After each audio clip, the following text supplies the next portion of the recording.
Assalamualaikum warahmatullahi wabarakatuh.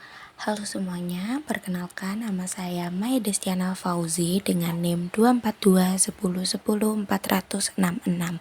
Saya dari Prodi PGMI angkatan 2024.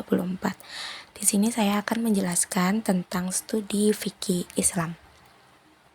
Ada beberapa topik yang akan saya bahas. Yang pertama, ada pengertian fikih Islam, karakteristik hukum Islam, urgensi dan kedudukan ijtihad, wilayah ijtihad, dan yang terakhir, sebab-sebab yang menimbulkan perbedaan hasil ijtihad. Yang pertama adalah pengertian fikih Islam. Secara bahasa, kata fikih dapat diartikan al-ilm yang artinya ilmu dan al-fahm artinya pemahaman. Jadi, fikih dapat diartikan ilmu yang mendalam. Secara istilah, fikih adalah ilmu yang menerangkan tentang hukum-hukum syar'i yang berkaitan dengan perbuatan-perbuatan para mukhalaf yang dikeluarkan dari dalil-dalilnya yang terperinci. Selain itu, fikih juga dapat dimaknai dengan mengetahui sesuatu dan memahaminya dengan baik. Al-Waraqat bahwa fikih adalah pengetahuan tentang hukum-hukum syariat yang cara mengetahuinya adalah dengan ijtihad. Salah satunya pengetahuan bahwa niat dalam wudhu adalah wajib, witir hukumnya sunnah, niat di malam hari merupakan syarat sah puasa di bulan Ramadan. Yang selanjutnya menurut ilmu Al-Qayyim yang mengatakan bahwa fikih lebih khusus daripada paham, yakni pemahaman mendalam terhadap berbagai syariat Al-Quran secara tekstual maupun kontekstual. Secara logika, pemahaman akan diperoleh apabila sumber ajaran yang dimaksudkan secara tekstual, sedangkan pemahaman dapat dilakukan secara tekstual maupun kontekstual. Karena itu, ilmu fikih merupakan ilmu yang mempelajari ajaran Islam yang disebut dengan syariat yang bersifat alamiah atau praktis yang diperoleh dari dalil-dalilnya yang sistematis. Selanjutnya, menurut Abdul Wahab Khalaf dan Abu Zaro, dalam bukunya Abdul Wahab yaitu Ilmu Usul Al-Fiqh, fikih adalah korelasi hukum-hukum syarat praktis yang diambil dari dalil-dalilnya yang terperinci. Sedangkan Abu Zarroh dalam bukunya Usul Al-Fiqh mendefinisikan fikih sebagai ilmu tentang hukum-hukum syar'ah yang berkaitan dengan perbuatan orang-orang mukallaf dan dihasilkan dengan cara ijtihad dan dari dalil-dalil yang terperinci.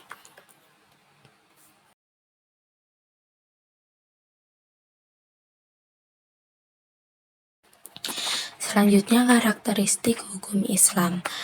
Hukum fikih adalah kumpulan ilmu pengetahuan yang memahami hakikat Allah Subhanahu wa Ta'ala sebagaimana diwahyukan dalam Al-Quran serta sunnah yang didasarkan pada ayat dan metode yang relevan, sehingga memungkinkan pemahaman tentang dasar-dasar hukum Islam lebih baik dicapai oleh alasan yang jelas. Benar bahwa hukum fikih didasarkan pada hukum syariat yang komprehensif, yaitu wajib, sunnah, makruh, halal, haram, dan mubah. Oleh karena itu, masyarakat umum dapat memahami hukum-hukum yang telah dituliskan dalam kitab yang dikenal dengan istilah fikih. Selain itu, untuk membedakan antara hukum Islam dengan hukum-hukum umum terlihat juga pada karakteristik yang dimiliki hukum Islam sebagai berikut. Yang pertama, sempurna. Yang kedua, hukum Islam bersifat universal dan sistematis. Yang ketiga, hukum Islam tidak memberatkan dan elastis. Yang keempat, hukum Islam bersifat realistis. Dan yang kelima, memiliki sanksi di dunia dan di akhirat. Yang pertama yaitu sempurna. Menurut Muhammad Hasbi Ashidik, salah satu ciri hukum Islam adalah takamul, yang berarti lengkap, sempurna, dan bulat, serta mampu mengumpulkan berbagai pandangan hidup yang beragam. Menurutnya, hukum Islam menghimpun segala sudut dan segi yang berbeda-beda dalam suatu kesatuan yang harmonis. Selanjutnya, universal dan sistematis. Sistematis sendiri adalah di mana masing-masing unsur saling berkaitan secara teratur pada seluruh keseluruhan. Sedangkan universal dalam Islam merujuk pada sifat ajaran dan hukum Islam yang berlaku untuk seluruh umat manusia tanpa memandang suku, ras, atau lokasi geografis. Contohnya, wajib hukum sholat tidak terpisahkan dengan wajibnya hukum zakat. Dan universal, misalnya konsep musyawarah dan keadilan yang diungkapkan dalam Al-Quran memberikan pedoman bagi umat manusia dalam berinteraksi sosial dan menjalankan pemerintahan secara adil. Yang selanjutnya bersifat tidak memberatkan dan elastis. Hukum Islam memiliki karakteristik yang tidak memberatkan dan bersifat elastis, yang merupakan salah satu aspek penting dalam penerapannya. Prinsip ini tercermin dalam berbagai ajaran dan ketentuan syariat yang dirancang untuk memudahkan umat Islam dalam menjalankan ibadah dan kehidupan sehari-hari.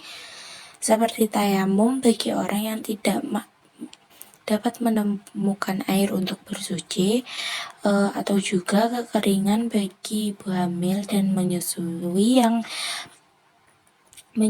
yang tidak mampu berpuasa. Yang keempat, bersifat realistis. Hukum Islam bersifat realistis, yang berarti bahwa ia dirancang untuk memperhatikan kondisi dan realitas kehidupan umat manusia. Misalnya dalam situasi tertentu, hukum Islam memberikan keringanan dalam pelaksanaan ibadah, seperti mengizinkan jamak atau qashar sholat bagi mereka yang sedang dalam perjalanan atau menghadapi kesulitan-kesulitan tertentu.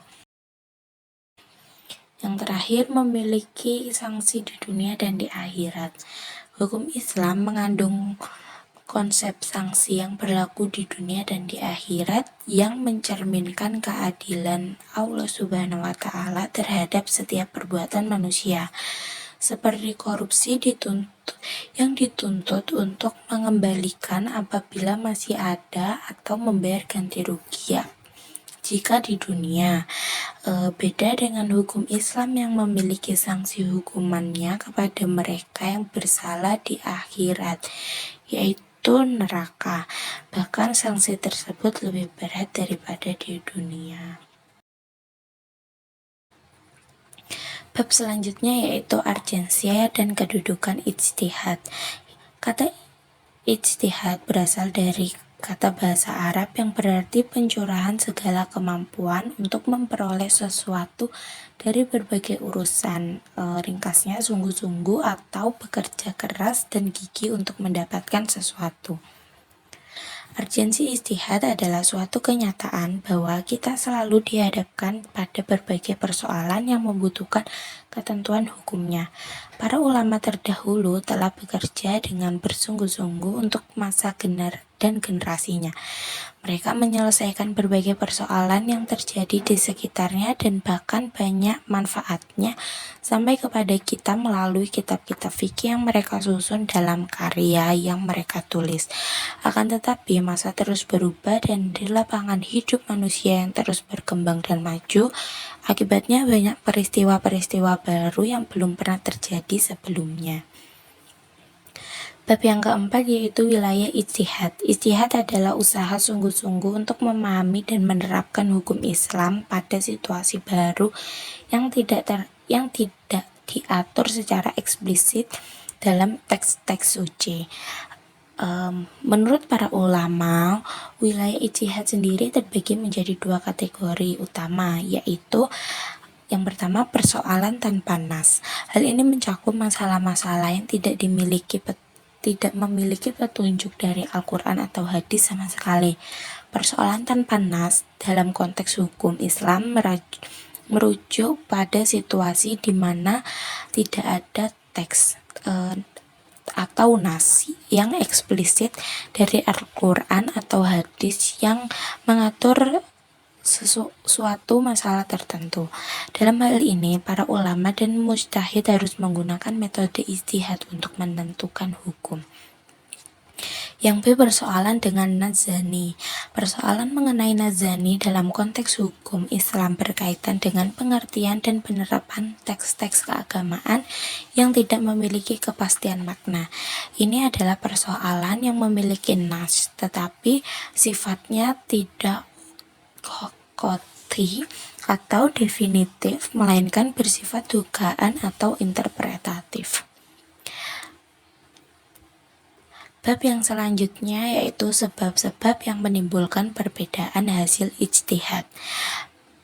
Para ahli ijtihad atau mujtahid dan lembaganya mujtama berbeda karena perbedaan geografi, kebudayaan, politik, ekonomi, dan sosial. Karenanya penting untuk menetapkan ijtihad kolektif berdasarkan geografi.